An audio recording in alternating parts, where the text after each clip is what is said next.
Seem to be getting the hang of your new symptoms. Right?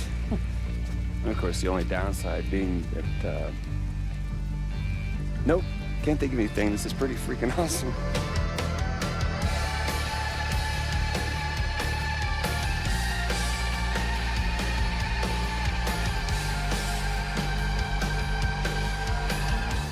Infamous ഇത് Sucker Punch develop ചെയ്ത ഒരു action adventure video game franchise ആണ്.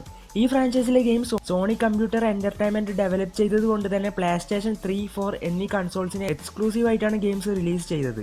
ഇന്ന് ഈ വീഡിയോയിൽ ഇൻഫേമസ് എന്ന വീഡിയോ ഗെയിം ഫ്രാഞ്ചൈസിനെ റീവിസിറ്റ് ചെയ്യാൻ വേണ്ടിയാണ് പോകുന്നത്. This is Vichu from gamingxtrends. So let's begin.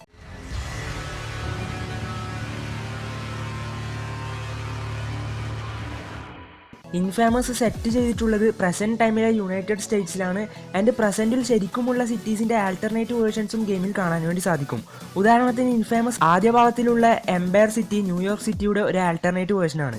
And second പാർട്ടിലും ഇൻഫേമസ് ഫെസ്റ്റിവൽ ഓഫ് ബ്ലഡിലും ന്യൂ മാരിയാസ് ന്യൂ ഓർലിയൻസിന്റെ ആൾട്ടർനേറ്റീവ് വേർഷനാണ്. ഡാർപ്പ, NSA, FBI എന്നീ റിയൽ ലൈഫ് US ഗവൺമെന്റ് ഏജൻസീസിനെയും നമുക്ക് ഗെയിമിൽ കാണാൻ വേണ്ടി സാധിക്കും. തേർഡ് പേഴ്സൺ വ്യൂവിലാണ് നമുക്ക് ഗെയിം എക്സ്പീരിയൻസ് ചെയ്യാൻ വേണ്ടി സാധിക്കുക. ഫ്രാഞ്ചൈസിലെ ആദ്യത്തെ 2 ഗെയിമുകളിൽ പ്ലെയർ കോൾ മാക്ഗ്രാത്ത് എന്ന പ്രോട്ടാഗണിസ്റ്റിനെയാണ് കൺട്രോൾ ചെയ്യുക. ഗെയിമിൽ പ്രോട്ടാഗണിസ്റ്റിന് പാർക്കോർ സ്കിൽസ് ഉണ്ട്. പ്രോട്ടാഗണിസ്റ്റിന് സൂപ്പർ പവേഴ്സ് ഉള്ളത് കൊണ്ട് തന്നെ അത് ഉപയോഗിച്ച് എനിമീസിനെ അറ്റാക്ക് ചെയ്യാനും ഫണ്ണായിട്ടുള്ള പല കാര്യങ്ങളും ഗെയിമിൽ ചെയ്യാൻ വേണ്ടി സാധിക്കും. സൂപ്പർ പവേഴ്സ് മുഴുവനായി ഉപയോഗിച്ച് കഴിഞ്ഞാൽ റീഫിൽ ചെയ്യാൻ വേണ്ടി electricity, neon lights or smoke എന്നീ വസ്തുക്കൾ അബ്സോർബ് ചെയ്യണം. നമ്മൾ അബ്സോർബ് ചെയ്യുന്ന വസ്തുവിനനുസരിച്ചായിരിക്കും നമുക്ക് പവേഴ്സ് യൂസ് ചെയ്യാൻ വേണ്ടി പറ്റുക. ഗെയിമിൽ കർമ്മ മീറ്റർ നമുക്ക് കാണാൻ വേണ്ടി സാധിക്കും. ഇതിൽ നമ്മുടെ പവേഴ്സ് നല്ല കാര്യങ്ങൾക്ക് വേണ്ടിയാണോ അതോ ഈവിലായിട്ടുള്ള കാര്യങ്ങൾക്ക് വേണ്ടിയാണോ ഉപയോഗിക്കുന്നത് എന്ന് കാണാൻ വേണ്ടി സാധിക്കും. ഫ്രാഞ്ചൈസിൽ ആദ്യ ഗെയിം പുറത്തിറങ്ങിയത് 2009 ആൻഡ് സ്റ്റോറി നടക്കുന്നതും 2009. പ്രോട്ടാഗണിസ്റ്റായ കോൾ മാക്ഗ്രാത്തിന് എങ്ങനെ പവേഴ്സ് കിട്ടിയെന്ന ഒറിജിൻ സ്റ്റോറിയും ഈ ഗെയിമിലാണ് പറഞ്ഞിട്ടുണ്ടാവുക. കോൾ മാക്ഗ്രാത്ത് ഒരു ബൈക്ക് കൊരിയറാണ്. റേസ്ഫിയർ എന്ന പവർഫുള്ളായ വസ്തുയുടെ എക്സ്പ്ലോഷനിൽ നിന്ന് കോൾ മാക്ഗ്രാത്ത് സർവൈവ് ആകുന്നു. ഈ എക്സ്പ്ലോഷനിലൂടെ കോളിന് ആ സ്ഫിയറിലുള്ള സൂപ്പർ പവേഴ്സ് ലഭിക്കുന്നു. ഇതിനുശേഷം ആ സൂപ്പർ പവേഴ്സ് എല്ലാം ഉപയോഗിച്ച് എങ്ങനെയാണ് ശത്രുക്കൾക്കെതിരെ പോരാടുന്നത് എന്നതാണ് റിമൈനിങ് പ്ലോട്ടായി വരുന്നത്.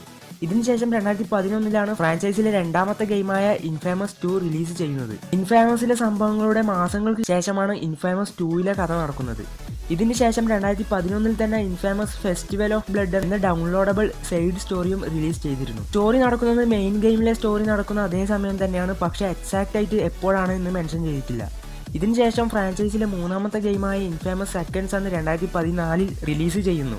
ഇൻഫേമസ് 2ലെ സംഭവങ്ങളുടെ 7 വർഷങ്ങൾക്ക് ശേഷമാണ് സെക്കൻഡ് സണ്ണിലെ കഥ നടക്കുന്നത്. സെക്കൻഡ് സണ്ണിൽ ഡെൽസിൻ റോയ് എന്ന ആർട്ടിസ്റ്റിനെയാണ് പ്രോട്ടാഗണിസ്റ്റായി ഇൻട്രൊഡ്യൂസ് ചെയ്തിട്ടുള്ളത്. ഇത്രയും ഗെയിംസാണ് ഫ്രാഞ്ചൈസിൽ മെയിൻ ഇൻസ്റ്റാൾമെന്റായി ഇതുവരെ വന്നിട്ടുള്ളത്. ഇതിനിടെ മാർച്ച് 2011 DC കോമിക്സും സക്കർ പഞ്ചും ചേർന്ന് ഇൻഫേമസിന്റെ കോമിക് സീരീസ് റിലീസ് ചെയ്തിട്ടുണ്ടായിരുന്നു. ഇത്രയും കാര്യങ്ങളാണ് ഇൻഫേമസ് എന്ന വീഡിയോ ഗെയിം ഫ്രാഞ്ചൈസിൽ ഇതുവരെ സംഭവിച്ച കാര്യങ്ങൾ. നിങ്ങൾ ഇതിനു മുമ്പ് ഇൻഫേമസ് ഫ്രാഞ്ചൈസിൽ ഏതെങ്കിലും ഗെയിം കളിച്ചിട്ടുണ്ടെങ്കിൽ ആ കമന്റ് ബോക്സിൽ മെൻഷൻ ചെയ്യുക. സോ ഈ വീഡിയോ ഇതോടെ അവസാനിപ്പിക്കുന്നു. ഈ വീഡിയോ ഇഷ്ടപ്പെട്ടാൽ നിങ്ങളെപ്പോലുള്ള വേറെ ഗെയിമേഴ്സിന് ഷെയർ ചെയ്ത് സപ്പോർട്ട് ചെയ്യുക. എൻ്റെ ചാനൽ ഇതുവരെ സബ്സ്ക്രൈബ് ചെയ്തില്ലെങ്കിൽ സബ്സ്ക്രൈബ് ചെയ്ത് അടുത്തുള്ള ബെല്ലൈക്കണും ക്ലിക്ക് ചെയ്യുക. ഇനി വേറൊരു നല്ല വീഡിയോ കാണുന്നത് വരെ this is signing out Vichu from gamingxtrends. Peace out.